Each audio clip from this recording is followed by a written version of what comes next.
Study IQ IAS, अब तैयारी हुई अफोर्डेबल।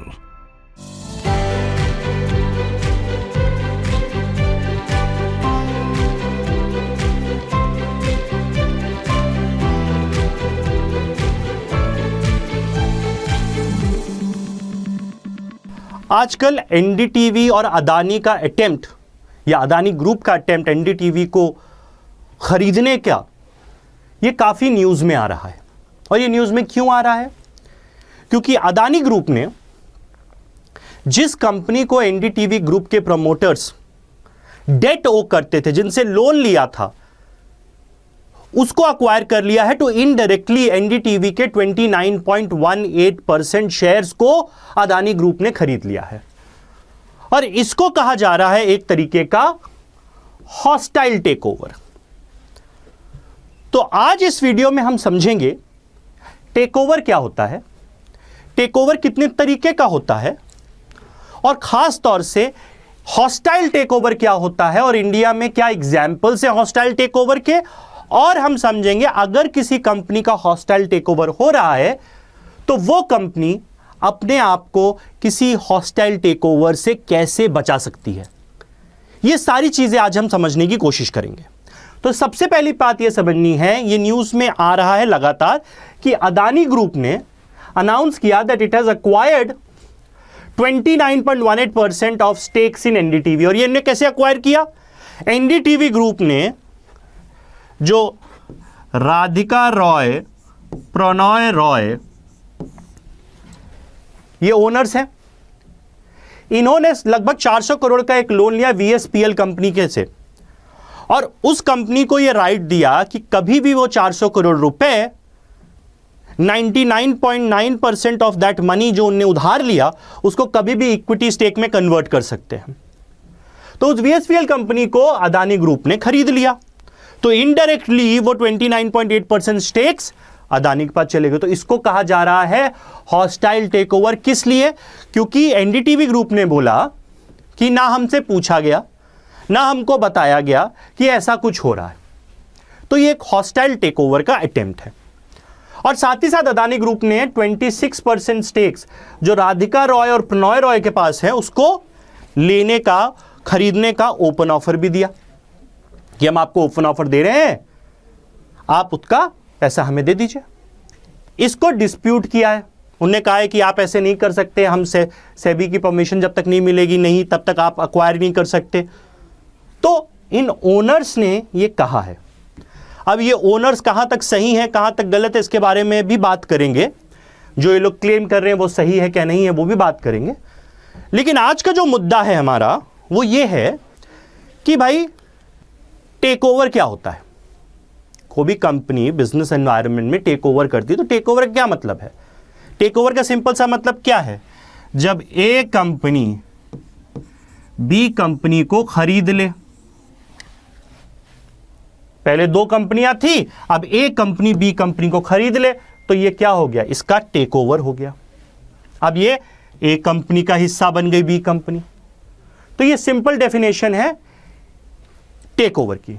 अब इसके पहले कि मैं आगे बढ़ूं, आपको मैं बता दूं कि आप मुझे सोशल मीडिया पे फॉलो कर सकते हैं, ट्विटर पे फॉलो कर सकते हैं, इंस्टाग्राम पे फॉलो कर सकते हैं, टेलीग्राम पे कुंवर सर इकोनॉमी ग्रुप को फॉलो कर लीजिए। और वहां आप मुझे कोई भी आपके सवाल हैं वो मुझसे पूछ सकते हैं। आगे बढ़ते हैं। टेकओवर, ए दो कंपनियां थी, एक कंपनी ने दूसरी कंपनी को खरीद लिया। इसका मैनेजमेंट राइट एक कंपनी के पास चला गया, प्रबंधन का अधिकार एक कंपनी के पास चला गया, इसके अंदर आ गई है तो ये टेकओवर हो गया। अब टेकओवर कितने तरीके के होते हैं ये भी तो हमें समझना है।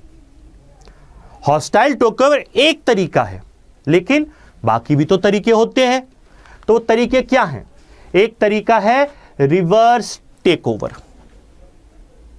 दूसरा तरीका है बेल आउट टेकओवर, तीसरा है फ्रेंडली टेकओवर, चौथा है हॉस्टाइल टेकओवर और पांचवा है बैकफ्लिप टेकओवर। तो एक एक करके इनके बारे में हम बात करते हैं। सबसे पहला है फ्रेंडली टेकओवर। सबसे पहले इसकी बात करते हैं। फ्रेंडली टेकओवर क्या मतलब है? मेरी कंपनी है एक्स, आपकी कंपनी है वाई, मैंने आपको खरीदने का ऑफर दिया, आप वो ऑफर मान गए, आपने कहा ठीक है आप मेरे को खरीद लीजिए। तो पूरा बोर्ड मान गया, सारे शेयर होल्डर्स मान गए, मैनेजमेंट मान गया, सब मान गए। तो प्यार से मैंने आपकी कंपनी को खरीद लिया। तो इस तरीके को कहते हैं फ्रेंडली टेक ओवर, जिसमें खरीदने वाला भी राजी, बेचने वाला भी राजी। तो मियां बीवी राजी तो क्या करेगा काजी, तो दोनों लोग राजी। अब दूसरे पे आते हैं, दूसरा मान लेते हैं bail out take over. Bail out take over, आपकी कंपनी है वाई, जिसने बहुत सारा ले रखा है उधार, और वो उधार आप नहीं पा रहे हो चुका। तो क्या करोगे आप? या तो और पैसा किसी से जुगाड़ो, या मैं आया आपके पास, मैंने बोला देख भाई तू तो बहुत घाटे में चल रहा है, तू तो बहुत उधार में चल रहा है, ऐसा काम कर मैं तेरा उधार चुका देता हूं, तू अपनी कंपनी को मेरे को बेच दे, तो मैं तेरी कंपनी का टेक ओवर कर लेता हूं। मैं तुम्हारा उधार जिस भी वित्तीय संस्थान पे है, जिस भी फाइनेंशियल इंस्टीट्यूशन पे है, मैं वो चुका दूंगा। तो मैं तुम्हारे को फाइनेंशियली रेस्क्यू कर रहा हूं, तुमको बेल आउट कर रहा हूं, तुमको बचा रहा हूं। तो इस तरीके के टेक ओवर को बोलते हैं बेल आउट, कि आप घाटे में हो, किसी ने ऑफर किया, आपका घाटा हम चुका देंगे, अपनी कंपनी हमें दे दो, तो आपने उनको स्टेक्स बेच दिए। बेल आउट टेक ओवर, ये दूसरे तरीके का हो गया। अब तीसरे टेक ओवर की बात कर लेते हैं। तीसरा, let's talk about reverse take over. देखिए बहुत सारी कंपनियां हैं जो अपने आप को स्टॉक एक्सचेंज पे लिस्ट कराना चाहती हैं, लेकिन स्टॉक एक्सचेंज पे लिस्ट कराने का एक तरीका है, उसमें बहुत सारा पैसा खर्च होता है, बहुत सारा ड्यू डिलिजेंस करना पड़ता है। तो आप क्या करोगे? बहुत सारे लोग होते हैं यार मुझे ये सब पचड़ों में नहीं पड़ना, इतना पैसा नहीं खर्च करना। तो वो क्या करते हैं, वो रिवर्स टेक ओवर करते हैं। रिवर्स टेक ओवर क्या है? मेरी कंपनी है एक्स, मुझे जाना है स्टॉक एक्सचेंज में अपने शेयर्स बेचने, लेकिन मुझे पूरी प्रणाली से नहीं गुजरना है, आईपीओ की और बाकी चीजों की। तो मैं क्या करूंगा, एक कंपनी है वाई जो ऑलरेडी स्टॉक मार्केट पे लिस्टेड है, जिसके शेयर्स ऑलरेडी बिच रहे हैं। तो रिवर्स टेक ओवर में क्या होता है, एक्स कंपनी वाई कंपनी जो ऑलरेडी स्टॉक मार्केट में लिस्टेड है उसको खरीद लेती है, उसका टेक ओवर कर लेती है, और वाई के माध्यम से अपने शेयर्स बेचने लगती है। तो इसमें क्या हुआ, एक्स को जरूरत नहीं पड़ी स्टॉक मार्केट पे लिस्ट होने के लिए, उसने वाई को खरीद लिया जो ऑलरेडी लिस्टेड है। तो यह हो गया रिवर्स टेक ओवर। चौथा टेक ओवर होता है बैकफ्लिप टेक ओवर।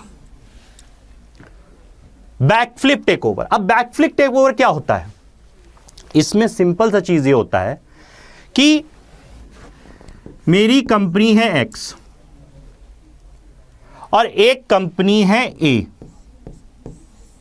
इस ए कंपनी का बहुत नाम है, बहुत नाम है ए कंपनी का, मेरे को इसको टेक ओवर करना है, लेकिन इसके नाम का भी फायदा उठाना है, क्योंकि अगर मैंने डायरेक्टली इसको टेक ओवर कर लिया तो ये तो खत्म हो जाएगा, क्योंकि फिर हो जाएगा कि ये कंपनी एक्स के अंदर चली गई। तो बैकफ्लिप टेक ओवर क्या होता है, उल्टा टेक ओवर होता है कि एक्स ए की सब्सिडियरी बन जाएगी।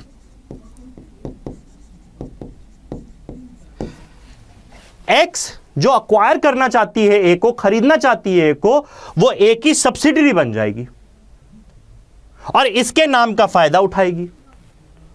तो यह भी एक तरीके का टेक ओवर है, backflip take over.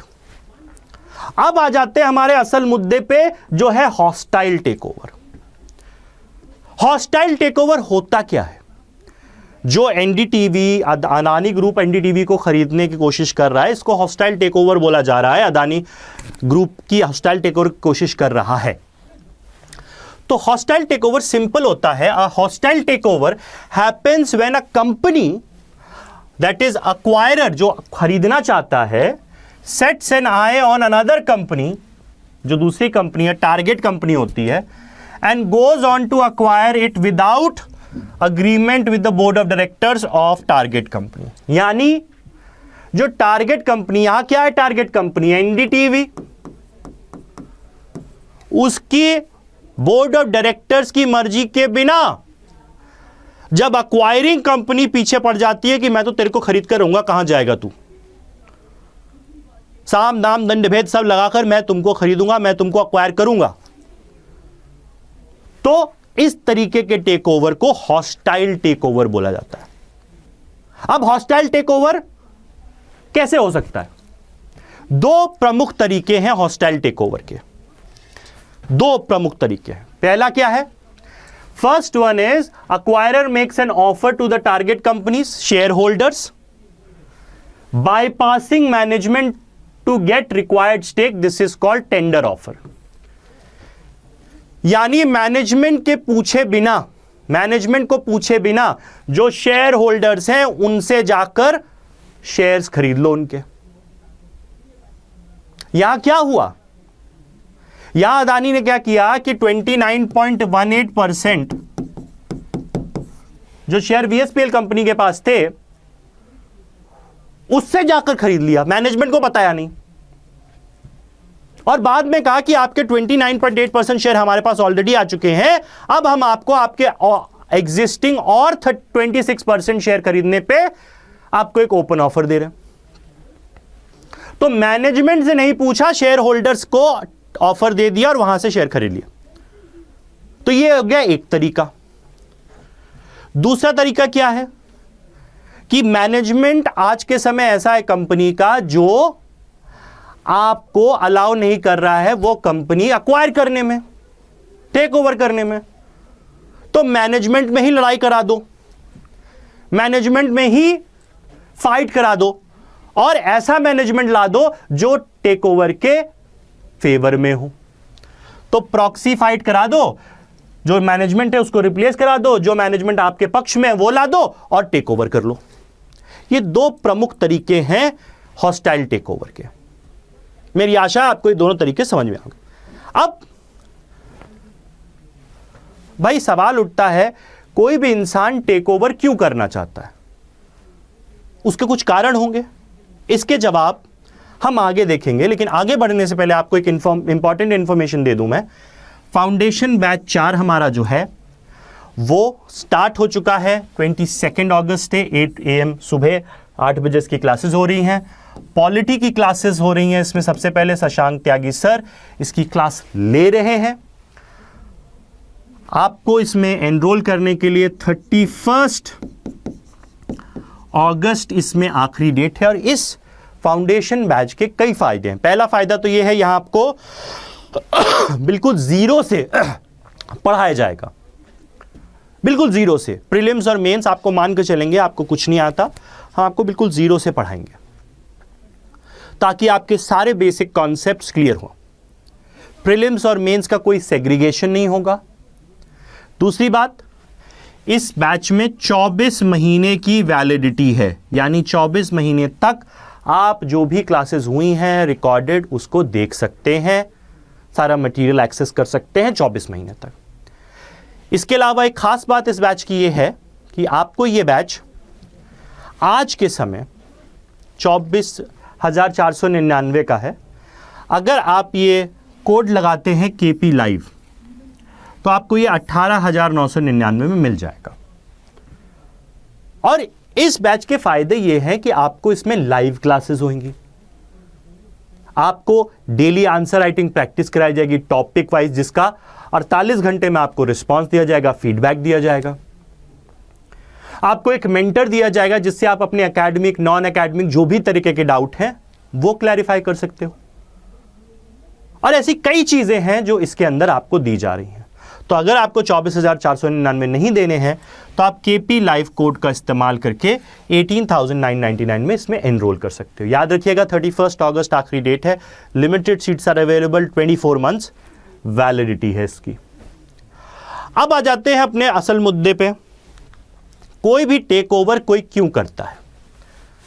Reason that company take over another company may be diverse. कई तरीके के कारण हो सकते हैं, कोई एक कारण तो होता नहीं कोई भी चीज करने का। एक कारण तो हो सकता है that acquirer consider target company as undervalued, hopes to benefit from it in long run। जो अक्वायर कर रहा है टारगेट कंपनी को, वो ये मानकर चलता है कि यार ये जो कंपनी है X, ये मार्केट में अंडर अप्रिशिएटेड है, इसकी वैल्यू सही मापी नहीं है बाजार ने, तो मैं इसको आज सस्ती है या खरीद लूं तो फ्यूचर में मुझे बहुत फायदा देकर जाएगी। जैसे आप शेयर मार्केट में निवेश करते हो, सोचते यार एक्स शेयर में लगा देते हैं पैसा, कल मेरे को इसका बहुत फायदा होगा, तो वही ये लोग करते हैं। तो पहला रीजन तो ये है। दूसरा रीजन क्या है, अदानी जी क्या कर रहे हैं, अदानी जी के पास, अदानी जी को जाना है मीडिया में। अब मीडिया में उन्हें विश्वसनीय कंपनी चाहिए, विश्वसनीय टीवी चैनल चाहिए, तो वो एनडीटीवी को अक्वायर कर रहे हैं। तो क्या है कि अदानी जी मीडिया सेक्टर में जाना चाह रहे हैं, टीवी मीडिया सेक्टर में, तो या तो वो एक नई मीडिया कंपनी खोलें, नया टीवी चैनल खोलें, उतना सरदर्द कौन उठाएगा, एक एस्टैब्लिश चैनल है उसको अक्वायर कर लो। तो दूसरा तरीका क्या होता है, wants to enter a sector, एक सेक्टर में घुसना है तो दूसरी एस्टैब्लिश कंपनी को अक्वायर कर लो। ये दो प्रमुख कारण होते हैं टेक ओवर के। आगे बढ़ते हैं, अगर हम कुछ एग्जाम्पल्स देखें जो हॉस्टाइल टेक ओवर के एग्जाम्पल हैं, तो सबसे फेमस एग्जाम्पल है हॉस्टाइल टेक ओवर का, वो है 1983 का, जो लंदन बेस्ड इंडस्ट्री है स्वराज पॉल, जो अब लॉर्ड स्वराज पॉल हो चुके हैं लंदन में। उन्होंने क्या करा, वो कंट्रोल करना चाहा उन्होंने इंडिया की दो कंपनी को, क्या करके, दो कंपनियां कौन थी, escort limited and Delhi cloth mill, DCM limited. ये क्या किया कि स्टॉक मार्केट में जाकर उनके शेयर खरीदना चालू कर दिए, और ये एक तरीके का हॉस्टाइल टेक ओवर था कि उनको बताया नहीं कि मैं छुप के आपके शेयर्स खरीद रहा हूं स्टॉक मार्केट से। तो ये हॉस्टाइल थ्रेट जब शॉक वेव हुआ इंडियन बिजनेस वर्ल्ड में कि ऐसा भी कर सकते हैं लोग, लेकिन बाद में उनने अल्टीमेटली ये नहीं किया स्वराज पॉल ने। हाल के एग्जाम्पल में आपको किसका एग्जाम्पल याद आता है इस तरीके का, इलॉन मस्क, इलॉन मस्क का एग्जाम्पल याद आता है। उन्होंने क्या किया, ट्विटर को कहा कि मैं आपके खरीदने चालू कर दिए हैं, कुछ स्टेक मैं खरीद चुका हूं और अब मैं आपको ओपन ऑफर दे रहा हूं कि मैं आपका खरीद लूंगा। तो ट्विटर बोर्ड ने क्या किया, अलाउ किया कि $44 बिलियन में आप हमें खरीद सकते हो। वो बाकी जो भी हुआ, लेकिन इलॉन मस्क भी एक हॉस्टाइल टेक ओवर करने की कोशिश कर रहे थे। अब वो ट्विटर बोर्ड ने कैसे रोका वो भी बताऊंगा आपको मैं, ठीक है। तो ये होता है, पहला तो एग्जाम्पल ये हो गया। दूसरा एग्जाम्पल क्या है, इंडिया सीमेंट एक्विजिशन ऑफ राशि सीमेंट इन 1998, ये भी एक हॉस्टाइल टेक ओवर था। इमामी एक्विजिशन, इमामी आता है, इमामी क्रीम मुझे होता है, झंडू इन 2008, ये भी हॉस्टाइल था। L&T का एक्विजिशन माइंट्री लिमिटेड का CCD के द्वारा, तो वो भी एक एग्जाम्पल है आपका हॉस्टाइल टेक ओवर का। और एग्जाम्पल देखें तो 1993 में नुस्ली वाडिया थे, उन्होंने ब्रिटानिया को हॉस्टाइल टेक ओवर किया, जो तब के चेयरमैन थे रंजन पिल्लई, उनसे हॉस्टाइल टेक ओवर कर लिया। कैसे, उन्होंने क्या किया कि Pillai held the stakes in Britannia through Danone, यानी जो राजन पिल्लई थे वो डनोन के थ्रू ब्रिटानिया को ओन करते थे। और नुस्ली वाडिया ने क्या किया, डनोन को साइड स्विच करने को कर दिया, डनोन को अपनी तरफ घुमा लिया, डनोन को अपनी तरफ घुमा लिया। जब डनोन को अपनी तरफ घुमा लिया तो उनसे रंजन पिल्लई से कंट्रोल चला गया हाथ से, तो ऐसे हुआ, ठीक है।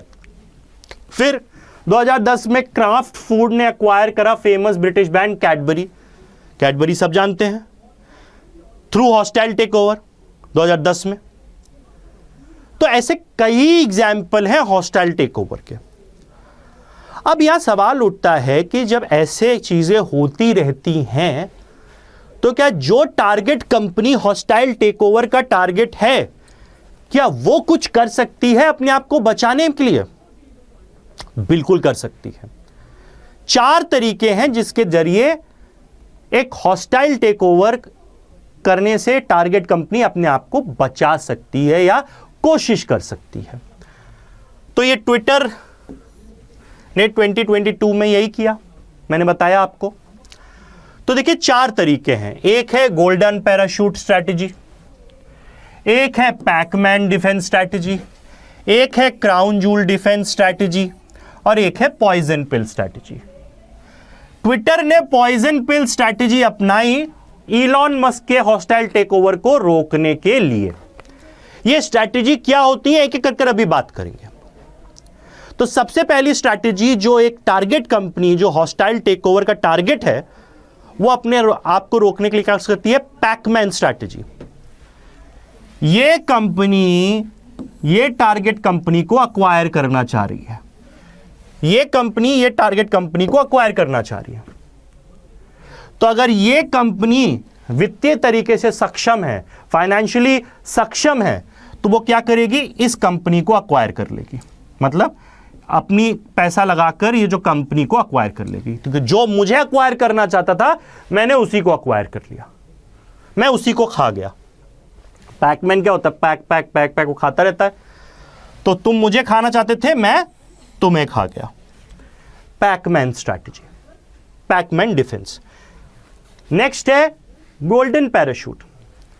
गोल्डन पैराशूट में क्या होता है कि जब भी कोई एक्विजिशन होता है बड़ा, तो उसमें मैनेजमेंट चेंज होता है। तो उस मैनेजमेंट चेंज में क्या होता है, जो सीईओ है, यानी refers to the compensation given to top executive of company because of their termination due to merger or acquisition process। यानी जो भी व्यक्ति उस कंपनी को चला रहा था, या मर्जर या टेक ओवर या एक्विजिशन की वजह से उस आदमी को अपनी नौकरी छोड़नी पड़ती है, तो उसको कॉम्पनसेट किया जाता है इसमें, कि आपको कॉम्पनसेट किया जा रहा है, आप इस चीज को रेजिस्ट मत करो। ठीक है, अगर इनको कॉम्पनसेट नहीं करेंगे तो ये रेजिस्ट करेंगे टेक ओवर। तो ये गोल्डन पैराशूट स्ट्रैटेजी होती है। और वो कॉम्पनसेशन पैसे का भी होता है और बिना पैसे के भी कुछ चीजें दी जाती हैं। तीसरी स्ट्रैटेजी है क्राउन जूल स्ट्रैटेजी। मान लो एक्स कंपनी है, वो वाई कंपनी को अक्वायर करना चाह रही है। एक्स कंपनी है, वाई कंपनी को अक्वायर करना चाह रही है। अब ये वाई कंपनी को क्यों अक्वायर करना चाह रही है, क्योंकि वाई कंपनी की कोई ए बी सी कंपनियां हैं जो बहुत अच्छी हैं, बहुत अच्छी हैं। उस वजह से एक्स वाई को अक्वायर कर रही, क्योंकि वाई की ए बी सी कंपनियां अच्छी हैं। अब वाई को बचना इससे, तो क्या करेगा, वो क्या कर रहा है, अपने जो क्राउन जूल है, अपनी जो सबसे अच्छी कंपनियां, उनको अलग से बेच दिया। ए को भी बेच दिया, बी को भी बेच दिया, सी को भी बेच दिया। अब आजा मुझे अक्वायर कर ले। जिस वजह से तुम मुझे अक्वायर कर रहे थे, मैंने वही हटा दी वजह, तो मैंने अपने क्राउन जूल ही बेच दिए। तो तीसरी स्ट्रैटेजी बचने की ये होती है। और चौथी स्ट्रैटेजी होती है पॉइजन पिल स्ट्रैटेजी, जो ट्विटर ने अपनाई इलॉन मस्क के हॉस्टाइल टेकओवर को रोकने के लिए, कि आप वो टेकओवर महंगा कर दो, यानी कॉस्ट ऑफ टेकओवर बढ़ा दो, लागत ही बढ़ा दो। जैसे अभी एनडीटीवी का क्या आर्ग्यूमेंट है कि एनडीटीवी का शेयर इस समय 375 पर शेयर अराउंड समथिंग चल रहा है, और उन्होंने ऑफर दिया है समवेयर अराउंड 294 का, कि 294 पर शेयर के हिसाब से हम आपका खरीद लेंगे, और अभी चल रहा है ये। तो ये डिफरेंस है। तो एक तो ये है डिफरेंस की बात। दूसरी बात क्या है, ट्विटर का एग्जांपल ले लेते हैं। ट्विटर ने क्या किया, ट्विटर ने जब इलॉन मस्क ये कर रहे थे, उनको बिना बताए उनके शेयर खरीद रहे थे, जब पता चला तो ट्विटर ने जिन शेयर होल्डर्स के पास शेयर थे उनसे कम दामों पे ट्विटर के शेयर खरीद लिए, और इलॉन मस्क को बोला कि अगर आप हमें खरीदना चाहते हो तो हमें ज़्यादा पैसा दो, पर शेयर हमें ज़्यादा पैसा दो। तो जो अक्वायरर है, टारगेट कंपनी, उसके एक्विजिशन को या तो ख़त्म कर देती है इससे, कि अगर महंगा होगा तो शायद से वो आदमी नहीं हमारे पीछे पड़ेगा, या टेक ओवर के प्रोसेस को स्लो डाउन कर देती है, कि अगर मैं एक्वायरर हूं और मुझे उसमें खरीदना है तो वो खरीदना मेरे लिए महंगा कर दिया उस कंपनी ने, तो मुझे अगर खरीदना है तो मुझे एक पॉइजन पिल, कड़वी गोली खाकर उसको खरीदना पड़ेगा, ज्यादा पैसे देने पड़ेंगे। तो ये 4 स्ट्रैटेजियां हैं जिसके माध्यम से कोई भी कंपनी जो हॉस्टाइल टेकओवर के टारगेट में है वो हॉस्टाइल टेकओवर को रोकने का प्रयास कर सकती है, उसको डिले करने का प्रयास कर सकती है। तो आज के पूरे लेक्चर में हमने समझा टेकओवर क्या है, कितने तरीके के होते हैं, क्यों लोग टेकओवर करते हैं, इंडिया में टेकओवर के हॉस्टाइल टेकओवर के एग्जाम्पल क्या है, हॉस्टाइल टेकओवर क्या है, और किस तरीके से आप अपने आप को हॉस्टाइल टेकओवर से रोक सकते हैं।